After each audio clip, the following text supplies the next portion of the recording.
Okay, so here's my theory. So my theory is that a majority of people are watching Twitter live streams on their phone. So I was like, I want to stream vertical. So then I flipped my camera sideways, so it looks really weird. It's like literally resting on my monitor. Purpose of this stream is nothing, basically.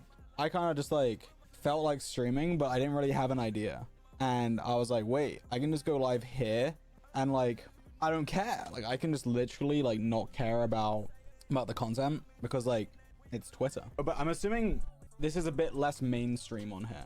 It's a bit more like niche, you know, a bit more of the George Not founders. Do you guys, you know, let's do a little Q&A. Little Q&A, question and answer. What's your hair care routine? I go in the shower, I use shampoo, then I use conditioner. I leave them both in for like a minute or two each. Post on Snapchat, please. So this is what happened with Snapchat. When I first got it, I was like, oh, this is fun. I can just post whatever I want. And I can be stupid and just, I don't care, just post whatever I want. And then I did that. And then one day I started like learning, and I heard from like other creators that were big on Snapchat. They were like, you should do this. You should, instead of like just posting at the same, like whenever you take a picture, you basically take your pictures throughout the day and then you bulk post them all in one go at the end of the day. And they were like, yeah, if you do this, it's better. So then the idea is you like bulk post so that they can like binge your story and watch all of them. And that's like better for the algorithm. And you get more views basically. So then I was like, okay, obviously I'm going to do that. That's like better. But then the problem is it made it kind of feel like work instead of being fun, because then I basically had to take loads of photos throughout the day. And then at the end of the day, go through like hundreds of pictures and decide which ones I want, and then do all the captions at once and just go as quick as I can so that I'm not wasting time of people coming in and then missing the later stories. You understand what I'm saying? So then I just ended up not doing it because I was like, oh, I don't want to do that.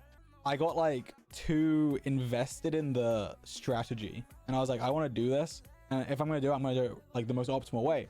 But then now I just end up not doing anything.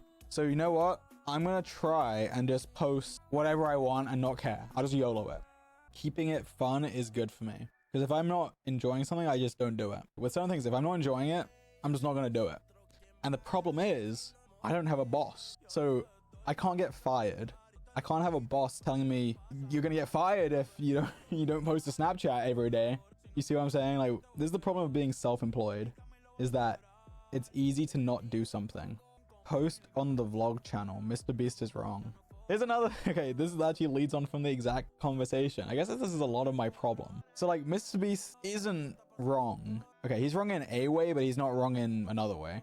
This is the scenario. I made a vlog channel. Like, I literally made the channel. I didn't post anything. I made a vlog channel on YouTube, and the idea was I was going to post vlogs on it. But then I did have a conversation with Mr. Beast, and he said just post the vlogs on your main channel. And his reasoning is, essentially, he was like, don't make a vlog channel, post it on your main channel, because having two main channels is hard.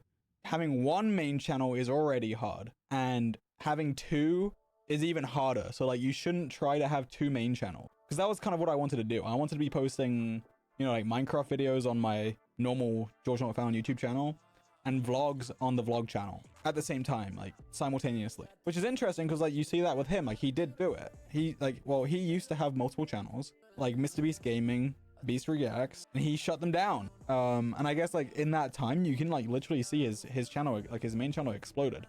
So like he's not wrong in what he's saying, but you guys in the end didn't get vlogs. But that's not his fault. That's my fault because I just didn't make the vlogs. There is something to say about, I can't just make a vlog of my daily life, because to be honest with you guys, my daily life isn't that interesting. And I know a lot of you guys in chat are going to be like, I would watch you watch paint dry. Fair enough, but not everyone wants that. And like, to be fair, if I'm going to make a vlog, like I'm not looking for it to be like, oh, epic vlog, craziest thing ever. But I don't want it to be like, I woke up, I'm going to brush my teeth, I'm going to go eat food. Like, I don't want to like do something boring. Like, I want to make something cool at least, you know?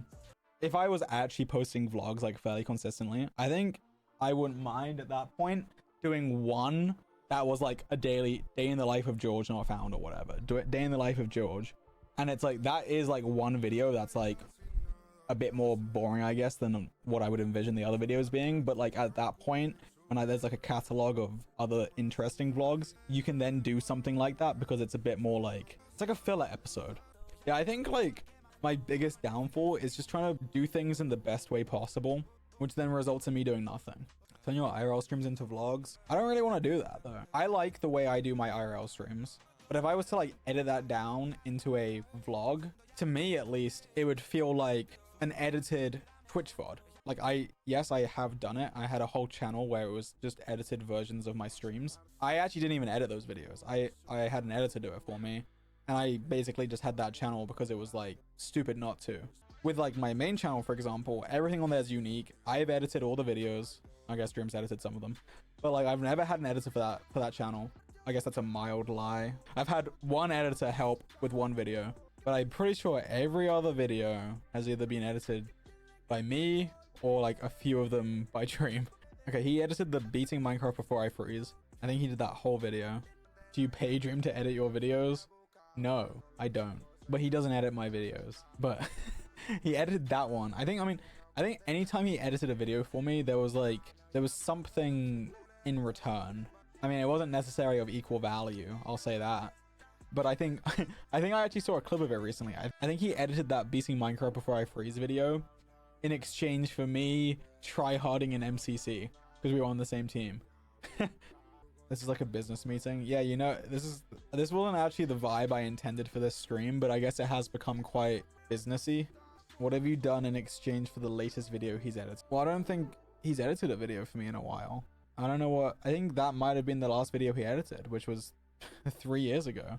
Dream messaged me. He said, I did say this. He said, I've helped edit a lot of them, idiot. And he said he spent, oh yeah, this is true, but false at the same time.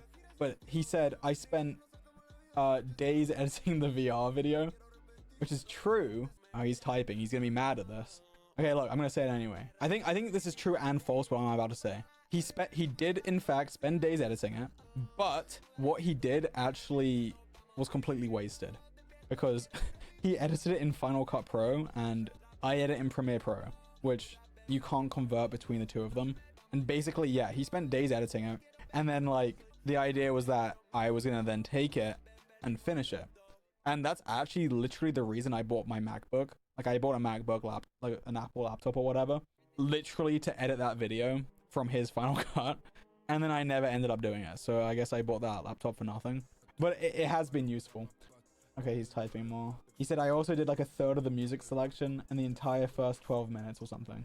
I mean, debatable, but sure. You also sent me the project when you had like 5 sections. I think 12 minutes is pushing it, but I think originally the beginning was Dreams editing. I guess I don't know exactly, but I'm pretty sure I'm pretty sure I adjusted a lot of it. Said it doesn't matter, but in Premiere. Okay, anyway. Yeah, I bought a whole laptop and I like maxed it out. I got like the most expensive laptop. It was like a lot of money. And then I didn't edit it on it anyway.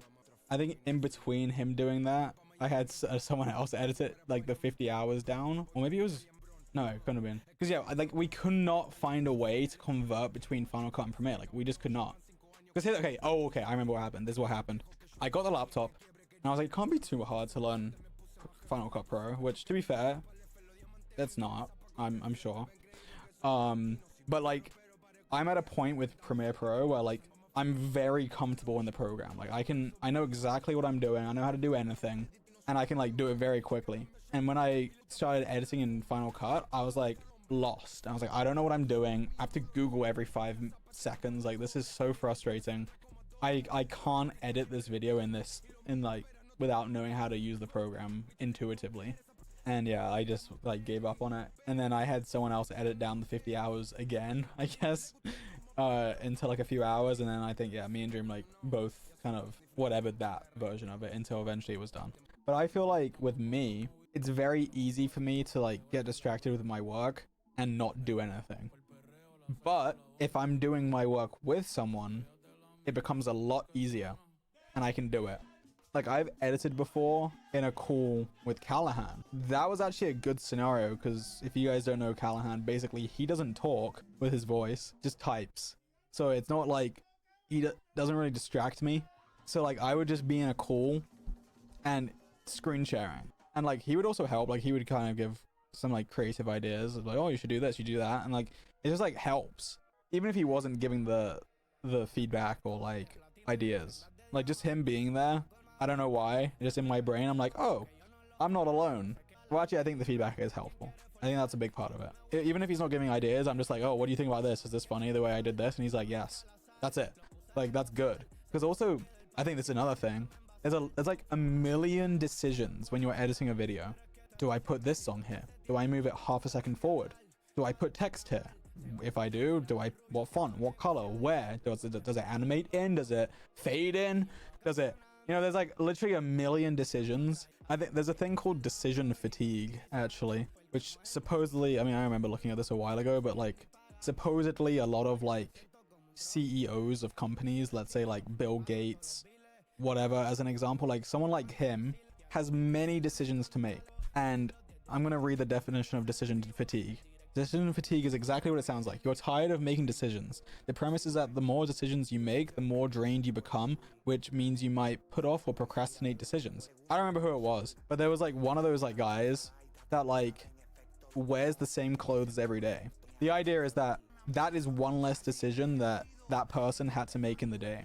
They didn't have to decide what to wear because they have like 100 of the same shirt, 100 of the same pants, same socks, same underwear. They don't have to choose. Like they literally just put the clothes on. They don't have to think like when they get up in the morning. Oh, Steve Jobs. Yeah, Steve Jobs, I think. And like the idea is like that's like eliminating one decision. And it's like when you're at a stage where you're making like a lot of decisions, if you can reduce decisions, it's like good. If you get decision fatigue. So like when I'm editing a video, like I said, there's like a million decisions. At least, I mean, I don't know if I'm necessarily getting fatigue from it. Maybe I am. But like my point is with having someone there with me to give feedback is like, I could be sitting there on my own thinking, do I do the text like this? Do I do it like that? Do I put the song here? I don't know. And then it does kind of get overwhelming. But then if you have someone to like validate your question of which one is good, even if it's not necessarily the right decision, but it's a decision, then it's good.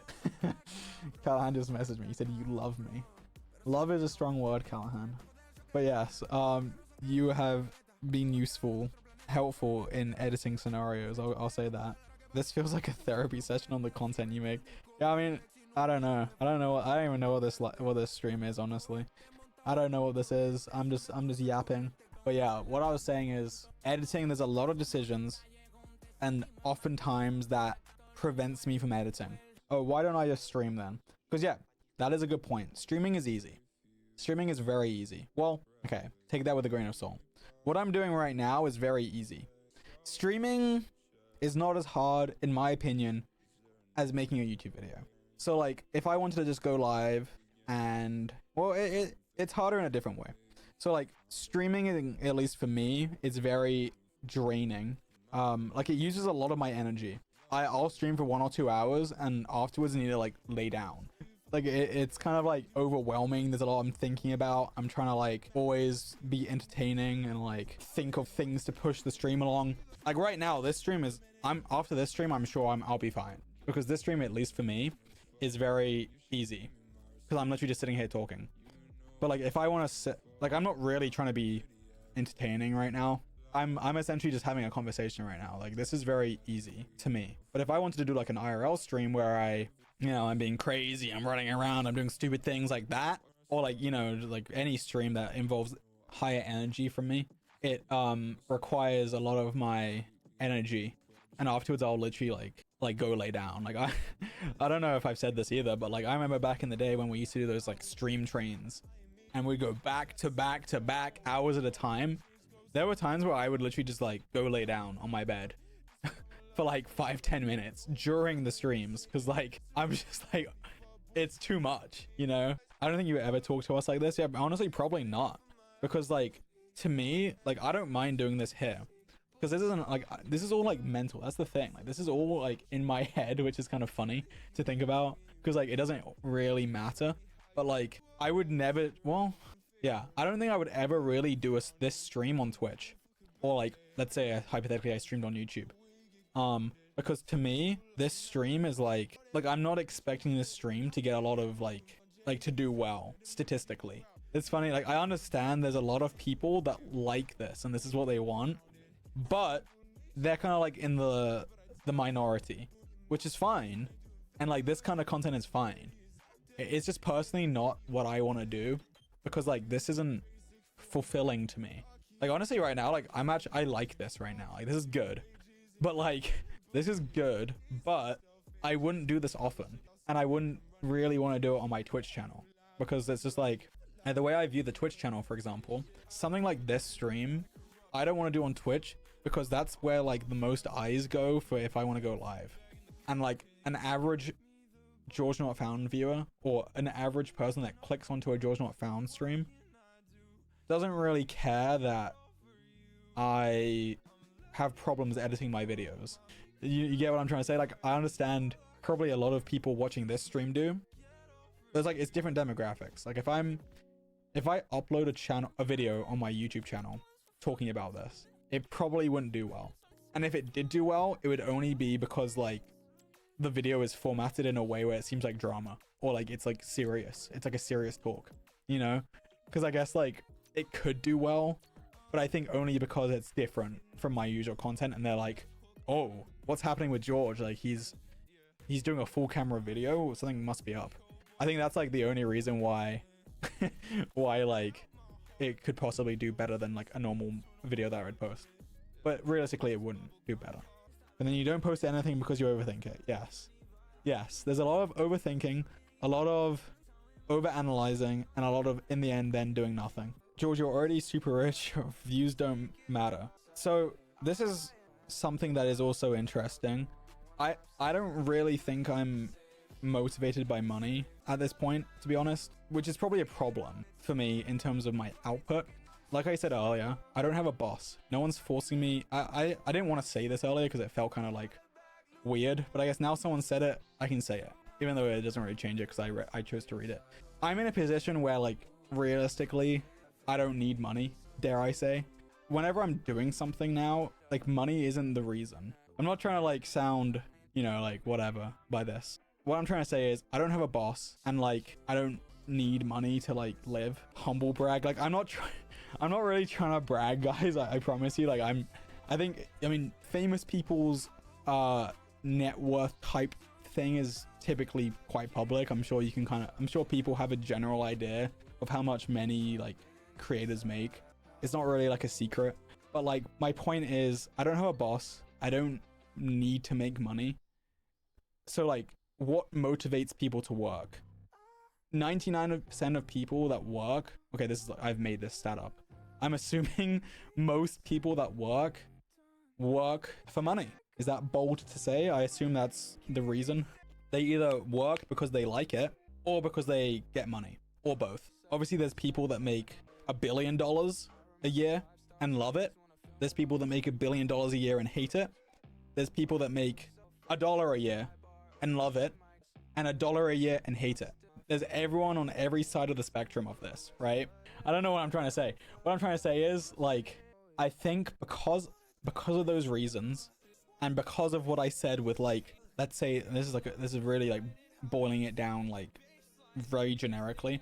If I don't work for money and I don't work because I need to, it's purely because I want to, right? Now don't get me wrong. I don't not want to do this. I actually, believe it or not, despite the amount of content that I make, I do really enjoy making content. I don't know why. The way that like I work, it's hard for me to work. I find it difficult to work. Not because I don't like it, but because there's a lot of roadblocks in my head for this, and a lot of external factors creating distractions, and it makes it difficult to create something that I'm proud of and that I want to post. I do understand. I think you prefer to see your content do well even if money isn't involved. Yeah, that's part of it. I think obviously like it doesn't matter, but like it does. Like if I make something, I want people to see it, you know? Even if like I get $0 from it, I'd rather my video gets 1 million views versus 1,000 views, right? because I want people to see it. That's like it's kind of the point. I mean, like, not fully the point, but like part of the point is making something that people like and enjoy and positively react to and take something away from. Is it procrastination too? Yes. Procrastination is my middle name. I think honestly, once I start editing, like oftentimes I'll start being like, okay, this is cool. I like this. I like the way this edit's coming along. And that's honestly very motivating to me. Because when you first start editing, at least for me, oftentimes with my videos, there's like a lot of content, like hours. And imagine like this is the timeline in like the editing program. And it's just like a massive block of just like, it's there. And you look at it and you're like, where do I start?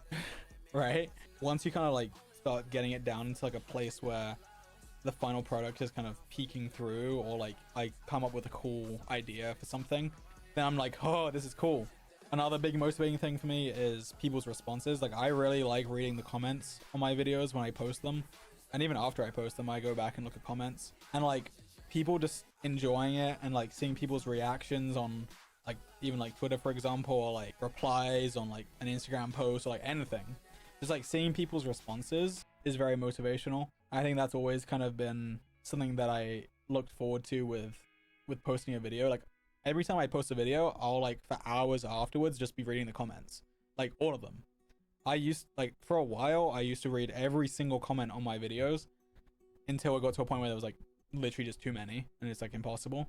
Like I don't know, I think for me that's always been something that's like a big part of it for me. Has your social media presence skewed your attitude to real life?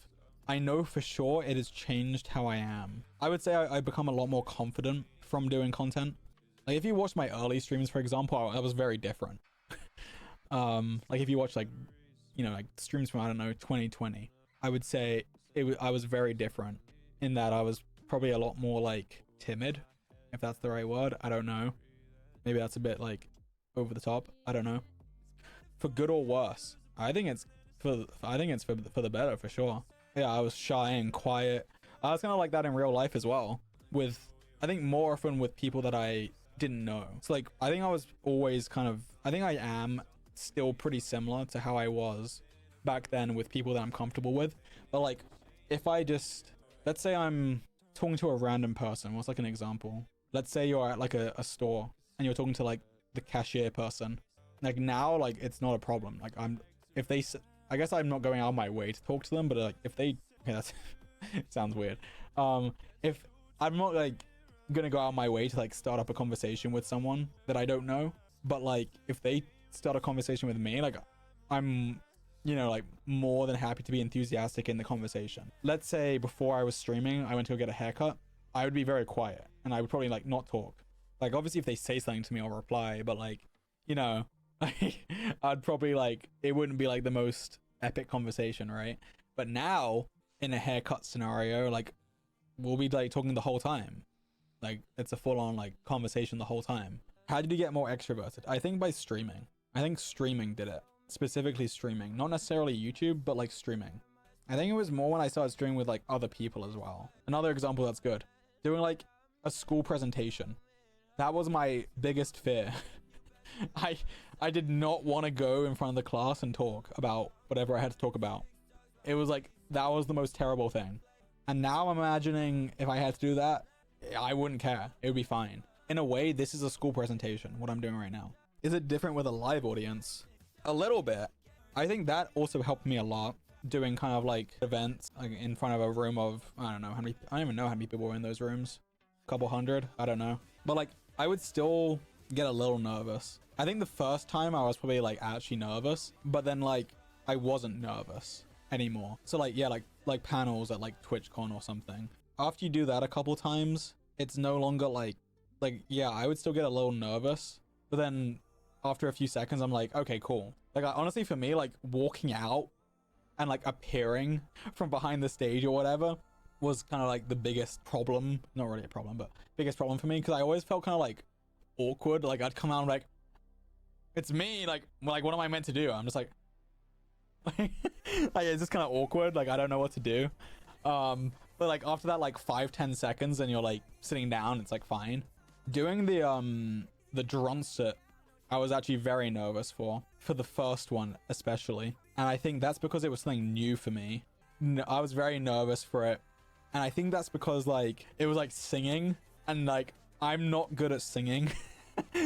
And like obviously like it was not meant to be serious, and like I'm not actually like trying to like, you know, like sing well or whatever. Like it was just a meme. I was just like nervous because like obviously that was like a new thing to me.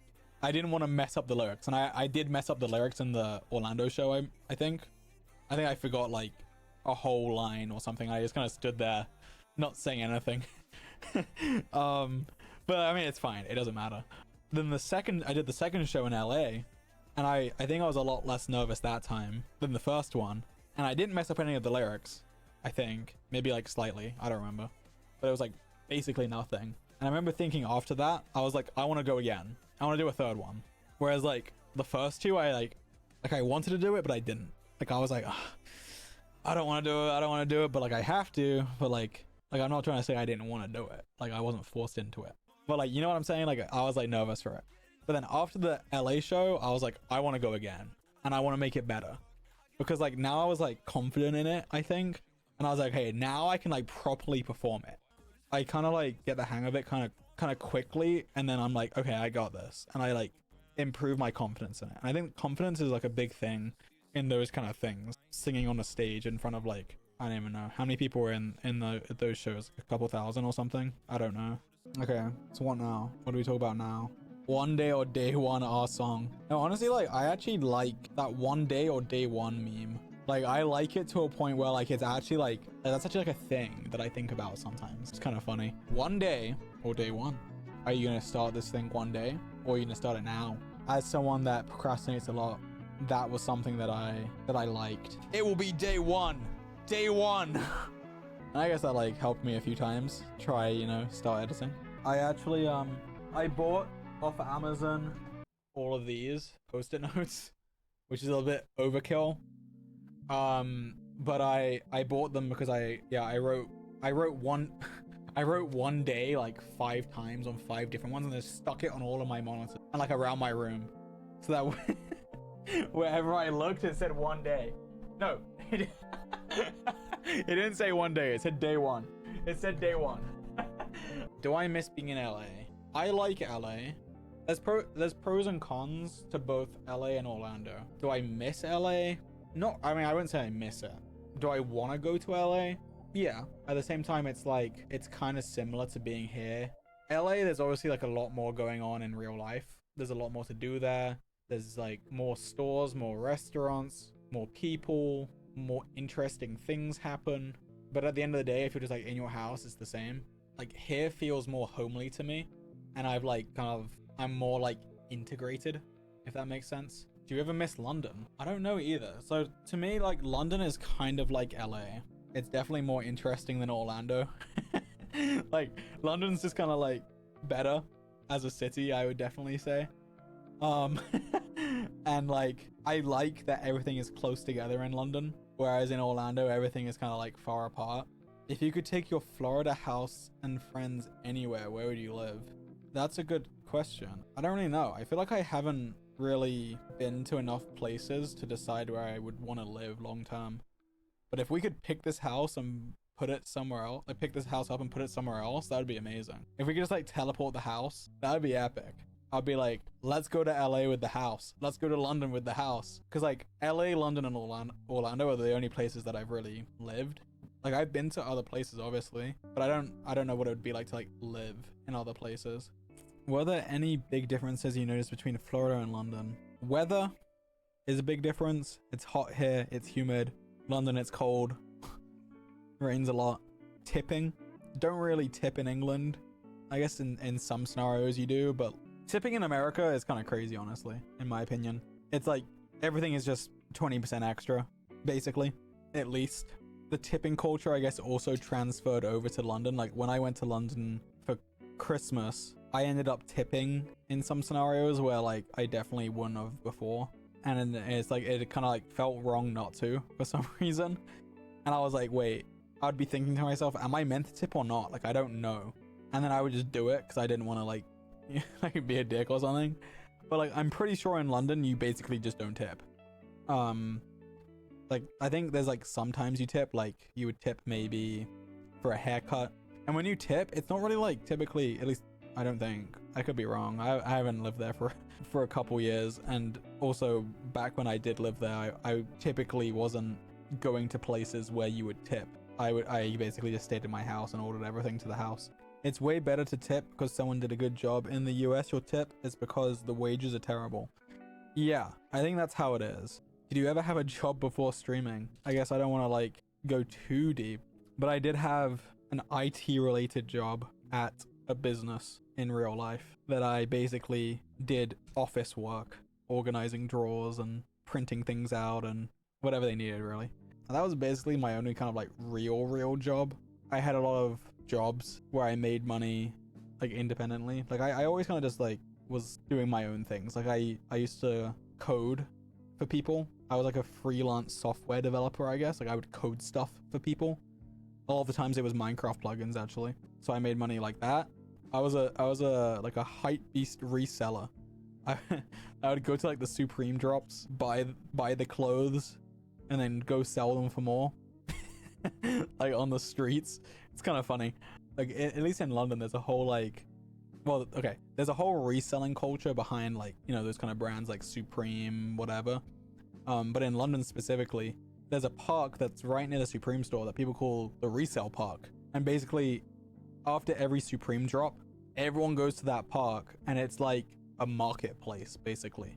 But it's like not. It's not actually a marketplace, but people go there with the stuff that they bought and like sell it to people that want to buy it. Because basically, if you don't know, Supreme sells stuff, but like in limited quantities. So you can only get like you basically can't get it. If you want something, it's hard to get it. So if you want it, you kind of have to buy it from a reseller. So I used to go to the Supreme store, queue up, go in, get my stuff, and then go to the park and sell it. And then I'd also do it like online as well, like sell it online. And then I had a few Minecraft servers that made money. Then I worked for Munchie, which is bad server, Bad Boy Halo, made money from that. So I mean, I technically have had like one real job. I guess I've had jobs for a while. BBH was your boss, Lamau, funny to me. Yeah, I mean, he was technically. And then I got the work done because I had a boss. Or maybe I didn't, I don't remember. I'd have to ask him about it. I made a Hunger Games server and then went to bad and was like, I've made this Hunger Games server, but I don't have any players or a YouTube channel to advertise it. I'm like nothing, right? How am I meant to get players? So, are you interested in partnering up? And I will give you my Hunger Games server and I will work on it in exchange for money, essentially. And we did that. And that's how I met all the Munchie people.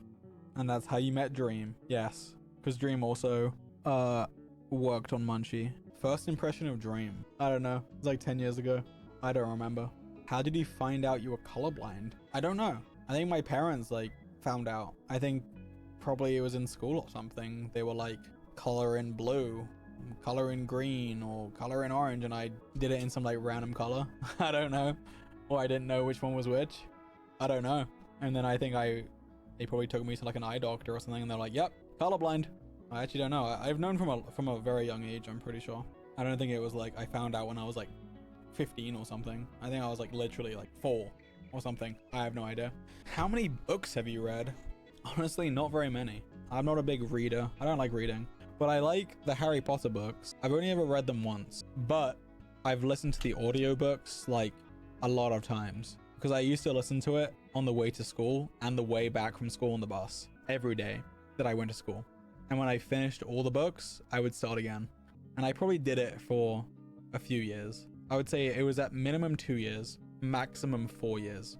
Probably like 3 and a bit, probably 3 years I did it, where I would literally listen to it every day. Every school day, there and back on the bus for probably like 30 minutes to an hour. I honestly don't remember how long it took to get to school. There was a lot of traffic. I guess that's the thing that's bad about London. There's a lot of traffic. You listen to the books instead of talking to people. Well, it wasn't like a school bus. It was a public bus. I think that's probably like a disconnect we're having. Because I guess when people think bus to school, they think school bus. But in London, people get the public bus to school. Like, it wasn't a school bus. Like, I was on the bus with just random Londoners, you know? Did you ever get in trouble at school? I got in trouble a lot at school, mainly for talking. Like, sent out of the classroom for talking. I remember in one of my classes, they made me sit on my own at the back of the room, facing the opposite way. So I wouldn't talk to people. I was just like messing around. I would be like, just like trying to make jokes or something. Like, I don't even know. Like, I'd be like, oh, pencil. Oh. I don't even know what I would do. This was so long ago. Did you have a lot of friends? I don't know. I don't think I had very many like close friends. You know, just a few. But I guess, yeah, I guess I had like a lot of people that I would talk to.